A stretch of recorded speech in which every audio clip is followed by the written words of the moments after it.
January 1943. The waters north of the Solomon Islands moved like sheets of dark metal under a moon half buried in cloud.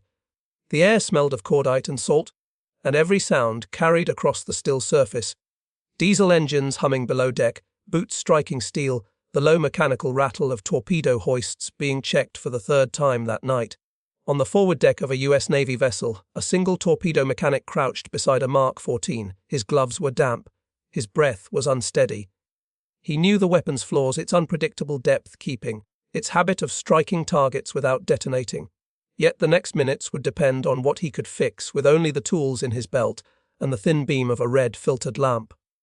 Far ahead, faint silhouettes of Japanese ships drifted in formation, unaware that an American crewman, technician, not officer, was preparing the weapons that might determine the coming hours. A shout from the bridge broke the silence. Engines shifted. The ship angled toward its attack run, and in that moment, the man understood that what happened in the next few days would alter far more than a single night's engagement. It would reshape the balance in these waters. The Solomon Islands campaign had entered its most punishing phase. By early 1943, the struggle for control of the narrow sea corridors between Bougainville, New Georgia, and Guadalcanal had become a nightly contest of endurance. American forces depended on fragile supply lines stretching thousands of miles across the Pacific. Japanese destroyers, fast, disciplined, and experienced in night combat, ran supply missions known as the Tokyo Express, slipping through the channels under cover of darkness. Every night brought a new exchange of gunfire and torpedo tracks, and every morning left another set of oil slicks drifting on the water. The U.S. Navy relied heavily on torpedoes to counter Japanese maneuverability, yet the Mark 14 remained a technical frustration. Depth, keeping failures, magnetic detonator malfunctions, and contact pistols prone to collapsing on angled impact all contributed to early war disappointment. Crews learned to distrust the weapon that was supposed to even the odds. It was in this environment that torpedo mechanics, men rarely mentioned in official communiques, became essential. Their work was monotonous, technical, exacting, and often performed in dangerous proximity to combat zones. They adjusted gyroscopes, rewired firing circuits, inspected warheads, and made last-second corrections that officers could not. The smallest misalignment could mean the difference between a ship sunk and a ship surviving to strike back. In late January, one U.S. vessel operating near the Central Solomons had been assigned aggressive interdiction duties. The ship's orders were direct strike Japanese supply groups attempting to reinforce the Central Island chain. Destroyer squadrons on both sides clashed in rapid, close-range engagements. Torpedoes were fired from distances that left little margin for error, and even small mechanical faults became decisive. For the Japanese Navy, the Type 93 Long Lance torpedo had already achieved a fearsome reputation. It ran farther, faster, and with greater reliability than its American counterpart. Entire U.S. cruisers had been lost to its sudden, near-invisible wake. The Americans knew they needed every torpedo on their own vessels functioning flawlessly to compensate for the technological gap. That responsibility fell heavily on enlisted torpedomen, who were expected to produce technical perfection under chaotic conditions. The ship in question, operating with a mixed crew of officers, gunners, machinists, radar operators, and torpedo specialists, had already seen weeks of strain. The mechanic who would become the center of attention had spent long nights setting firing pins and recalibrating depth mechanisms after successive complaints recorded in patrol logs. He had no expectation of recognition. His duties were simply part of the machinery of war. But the situation was shifting. Allied intelligence had intercepted reports indicating that a cluster of Japanese warships, escorts, transports, and supporting vessels would soon attempt a difficult transit through a contested strait. The American vessel, among others positioned in the region, was to intercept them. The engagement window would be narrow. If the U.S. torpedoes ran true, the strike group could disrupt not only the resupply mission but the enemy's broader strategic timetable. Yet senior officers remained cautious. They had seen too many torpedoes detonate prematurely or fail entirely. Even after months of field complaints, official recognition of the Mark 14's flaws had been slow. On frontline ships, torpedo technicians often performed unofficial modifications to compensate, adjustments born from field experience rather than manuals. These modifications were risky but, in many cases, effective. Against that tense backdrop, the ship's torpedo mechanic worked through the final nights of January, checking every valve, rotor, and firing mechanism. His hands moved through routines refined by repetition, but the pressure was unmistakable. He knew the attack run would be executed at night and from a closing distance, and that Japanese lookouts were skilled at detecting approaching vessels. If the American torpedoes malfunctioned, the enemy ships would escape, and the U.S. vessel would be trapped in a deadly exchange of gunfire against superior numbers. Everything pointed toward a confrontation that would unfold quickly, violently, and with no margin for mechanical error. In such moments, the contributions of a single technician could influence the fate of entire formations. And as the ship prepared for its high-risk interception, the stage was set for actions that would be studied long after the battle ended. Actions that would reveal how much could depend on the precision of one man's work.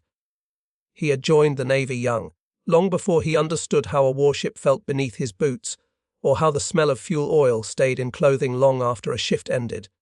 His early training had been quiet, technical, repetitive, learning the inner mechanics of the Mark 14 until he could disassemble and reassemble sections blindfolded. Other sailors envied gunners for their visibility, radiomen for their pace, officers for their authority. He preferred the lower decks, the narrow compartments where machinery hummed and tools clinked against steel tables. Yet, as the war intensified, his work gained a weight he had never imagined. Each torpedo rolling down the rails carried the sum of his decisions: the angle of the gyro, the condition of the detonator, the stability of the compressed air system. That silent responsibility shaped everything. He slept lightly, ate quickly, and moved with the calmness of someone who understood consequences.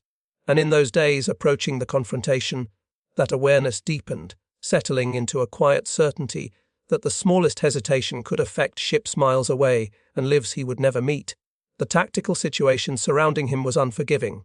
Japanese destroyers operated with discipline, refined through years of night fighting, using coordinated illumination, high-speed turns, and torpedoes of fearsome range.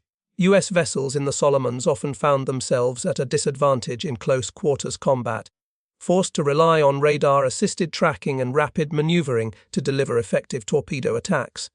That meant every weapon had to run correctly from the moment of launch. The crew needed torpedoes that would strike deep into enemy formations before Japanese lookouts could respond. Officers studied charts, rehearsed attack approaches, and refined firing solutions, but none of those efforts mattered if the torpedoes failed to run true. The mechanic understood that, and so did the ship's captain, who visited the torpedo bay more often in those nights, asking few questions but inspecting everything with the eye of a commander preparing for a high-risk aggression. In the confined waters to come, timing and mechanical precision would determine survival. Technologically, the Mark 14 represented the American Navy's ambitious attempt to create a versatile, long-range torpedo, but reality had exposed its flaws. Depth control mechanisms misread water pressure. Magnetic exploders designed to detonate beneath a target's keel often activated prematurely or not at all. Contact pistols collapsed on angled hits. Crews had filed repeated complaints since 1942, but systemic corrections lagged behind battlefield needs. Torpedomen like him lived between official doctrine and field improvisation. They tested firing circuits by hand, recalibrated depth mechanisms using improvised gauges, and sometimes bypassed magnetic exploders entirely to increase reliability. Everything had to be exact. The balance of alcohol and water in the fuel mix, the alignment of the gyro rotor, the stability of the air flask. He performed these tasks even while the ship rolled through swells or shuddered under the strain of evasive maneuvers. The complexity didn't intimidate him, it focused him. He knew the Mark 14's weaknesses better than many officers, and in those critical hours before the engagements began, he set about adjusting each torpedo with a determination sharpened by experience. In a conflict where technological advantages shifted rapidly, he was fighting back with knowledge rather than rank. Leadership aboard the ship evolved in those days as danger intensified. The captain, aware of recent American failures involving malfunctioning torpedoes, made a deliberate choice to trust his technical crew. Junior officers communicated firing plans early, ensuring the mechanic knew the exact range and angle expected for each launch. The ship's executive officer monitored crew fatigue, rotating men through rest cycles so that torpedo operations would not be compromised by exhaustion. Even the gunners, who normally operated separately from the torpedo team, coordinated their readiness around the possibility of sudden, evasive action after firing. It was a rare alignment of purpose. Every division aboard understood the importance of reliability. Leadership in those moments was not loud or dramatic. It appeared in unspoken confidence, in the willingness to adjust tactics based on expert input from an enlisted technician, and in the crew's shared acceptance that the coming confrontation would test every station simultaneously. Within that standardized rhythm, the mechanic found room to work with precision, knowing he had the support and the expectations of the entire ship behind him. From the Japanese perspective, the threat from American torpedoes was often misjudged. Earlier encounters had proven the superiority of the Type 93, and many Japanese commanders believed they held a decisive underwater advantage. Reports from the Solomons frequently described American torpedoes running shallow or failing to detonate, reinforcing a belief that U.S. destroyers and submarines posed greater danger with gunfire than with torpedo strikes. Crews trained to avoid predictable patterns, but the assumption of technical superiority lingered in their planning. This confidence made them aggressive, driving their vessels deeper into contested waters at night with tight formations and coordinated speeds. Yet that same confidence created vulnerability, because when American torpedoes did work, they could inflict catastrophic losses before evasive maneuvers began. In the days preceding the 4-day sequence, several Japanese ships operating in the region had grown accustomed to surviving American torpedo attacks relatively unscathed. That context would make the sudden run of successful U.S. strikes all the more shocking. They would not attribute those outcomes to chance, but to a level of mechanical preparation they had underestimated. By the evening of the last day of preparation, the ship moved quietly through the darkening sea, its radar antenna sweeping across the horizon in steady arcs. Below deck, the torpedo mechanic completed his final inspections. He tested firing circuits, rechecked safety switches, verified depth settings, and studied the gyro angle inputs provided by the fire control officer. The crew around him worked in hushed, disciplined motions. They all felt the tension building. In a few hours, the ship would intercept Japanese vessels attempting a high-speed run through the strait. The firing tubes would be brought to readiness. Orders would be shouted across the decks. Engines would surge. And when the captain called for torpedoes, the weapons the mechanic had tended would decide the opening moments. He stood in the dim red light of the compartment, listening to the vibration of the hull through the deck plates, aware that everything he had done would soon be tested in real combat, and that the next minutes would begin a sequence of events that would define the coming 4 days. Night fell quickly on the first of the 4 days. The sea flattened under a cooling wind, and the sky darkened until even the horizon disappeared. Radar operators tracked faint returns, sharp, fast, moving points that suggested destroyers escorting transports. The captain issued the order to prepare the torpedo batteries. Below deck, the mechanic locked the final safety levers into position, the metallic click echoing through the narrow compartment. Moments later, the ship accelerated, engines rising into a tense, urgent hum. The first contact came at 01:47. Japanese destroyers advanced in a staggered formation, unaware that the Americans had intercepted their approach. The U.S. vessel turned starboard, angling for an optimal firing position. Through the bridge windows, officers watched for muzzle flashes that would give away the enemy's exact bearing. But before gunfire began, the captain committed to the torpedo attack. He announced the order clearly, and in the torpedo room the crew executed their practiced motions, sliding open the firing doors and aligning the weapons. The mechanic's hands were steady. He monitored the firing panel as each tube reached readiness. The fire control officer calculated angles in rapid succession, adjusting for speed, bearing, and expected enemy evasive maneuvers. When the command to fire came, the deck shuddered with each release. One, then another, then a third. The torpedoes streaked into the water, leaving faint wakes illuminated only by reflected starlight. For a long 20 seconds, nothing happened. Then, across the distance, a sudden flash tore through the darkness. A column of flame rose from the first Japanese destroyer. A second explosion followed moments later as another ship, attempting to maneuver away, crossed the path of the second torpedo. Engineers aboard the American vessel recorded the shockwave vibrating through the hull.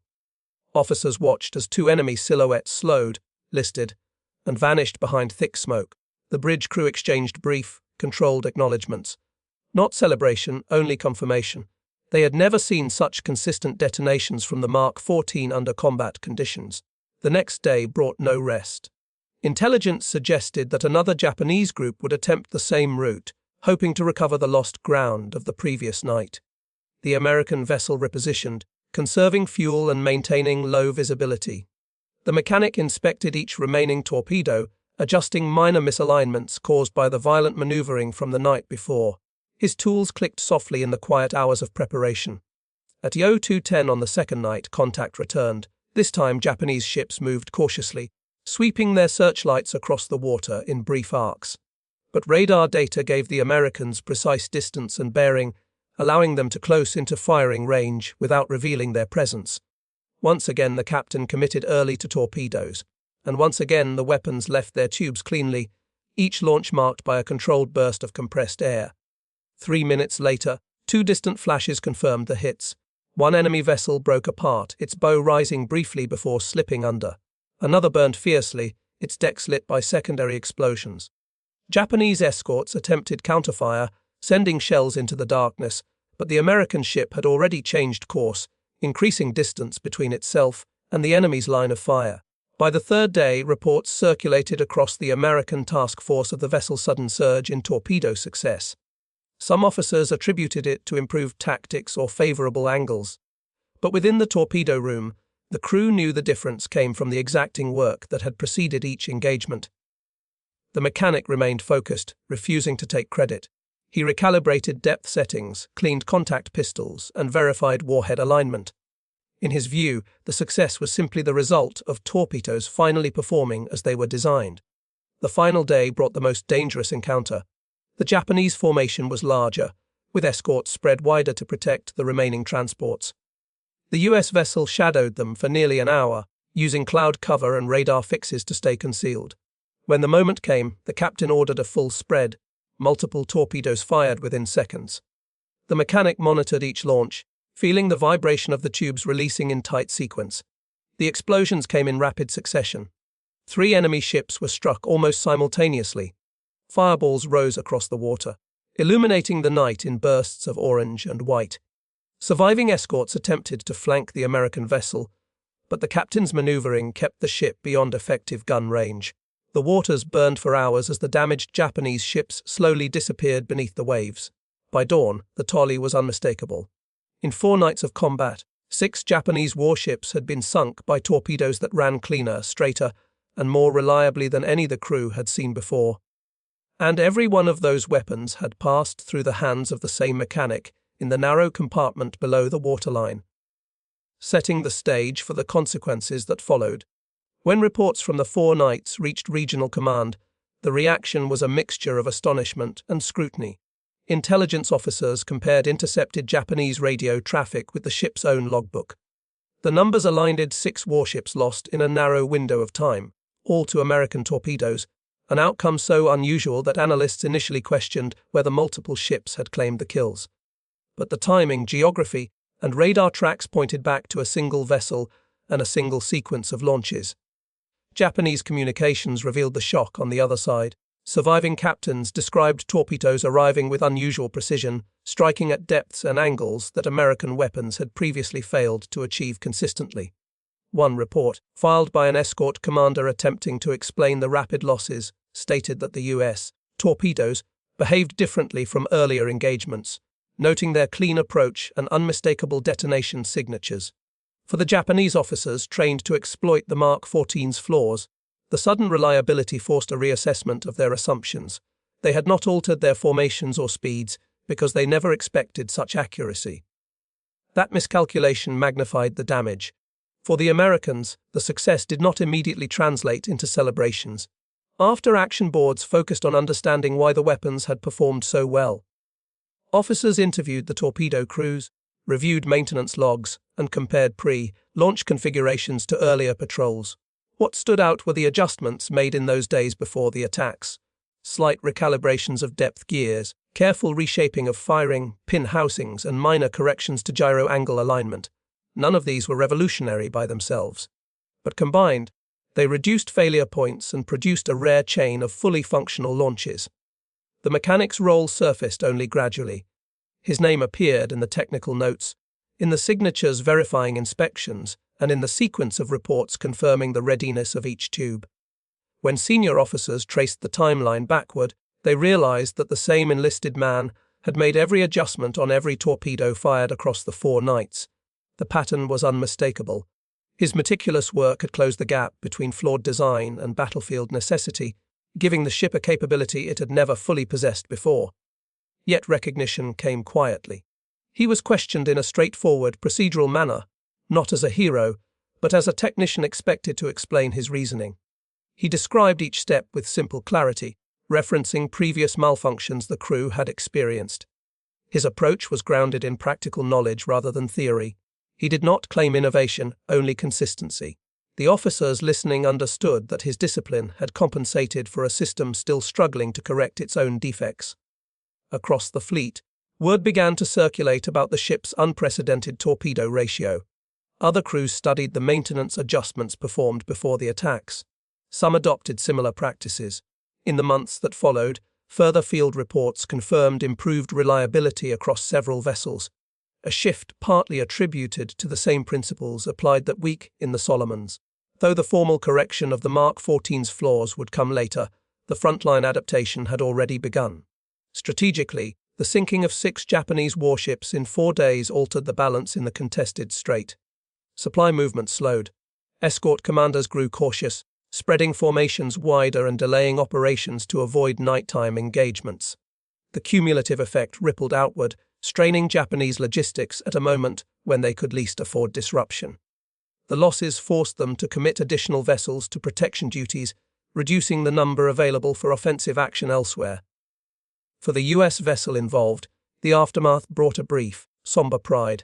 The crew knew they had delivered a significant blow, but they also understood the reality of the Pacific War. The next engagement could reverse fortunes instantly. Still, the memory of those nights stayed with them, proof that their ship, often overshadowed by larger combat units, had carried out a precise and punishing series of strikes under immense pressure. As for the mechanic, he returned to his compartment with the same routine. He continued to check firing circuits, recalibrate depth settings, and verify gyro alignment. Nothing in his daily work changed. But among the crew, quiet respect followed him. They had watched what happened when his torpedoes left the rails. They knew the difference his accuracy had made. And in the dim, narrow space where steel tools hung from hooks and the scent of oil lingered in the air, he continued the same methodical work, setting the foundation for the deeper meaning those actions would carry in the years that followed. In the years after the war, historians examining Pacific operations often focused on grand strategies, decisive battles, and the complex intersection of technology and doctrine. But within those sweeping accounts, quieter truths remained, truths shaped by the hands of men who worked far from the bridge, beneath layers of steel, in compartments few ever visited. The 4 nights in the Solomons were not defined by a single dramatic decision or a sudden breakthrough. They were shaped instead by the sum of careful adjustments, patient repetition, and the unspoken discipline of someone who understood that reliability could be as decisive as firepower. The mechanic never expected his role to be remembered. His contribution was not the kind that drew headlines or medals. He did not command a ship, fire a gun, or stand on an open deck under incoming shells. Yet the precision of his work changed the outcome of those engagements. In a war often dominated by overwhelming force, aircraft supremacy, and complex naval formations, the success of a single torpedo spread could still hinge on millimeters, on a firing pin aligned properly, on a gyro calibrated to the correct angle, on a detonator free of defects. Those details determined whether a weapon fulfilled its purpose or slipped beneath a target without effect. What happened in those 4 days demonstrated something enduring about warfare, that behind every visible moment of destruction lies an unseen chain of preparation. Every explosion on the distant horizon was the final link in a process built on patience, skill, and quiet professionalism. The Japanese captains who later reported their astonishment were responding not to mystery, but to the rare sight of American torpedoes functioning exactly as intended. As time moved forward and the Pacific War entered its later stages, new technologies, improved doctrines, and broader strategic gains overshadowed the smaller episodes of success. But for the crew of that U.S. vessel, the memory endured. They had witnessed what could happen when every element worked in harmony: leadership, tactics, and the unwavering precision of an enlisted man who approached each torpedo with the same deliberate care. In the calm after the conflict, the lesson remained clear. Even in a vast ocean war defined by nations and fleets, the outcome could still turn on the work of one quiet technician, performing his duty with a level of exactness that changed the course of 4 nights and left a mark on the history of a struggle fought mile by mile across the Pacific.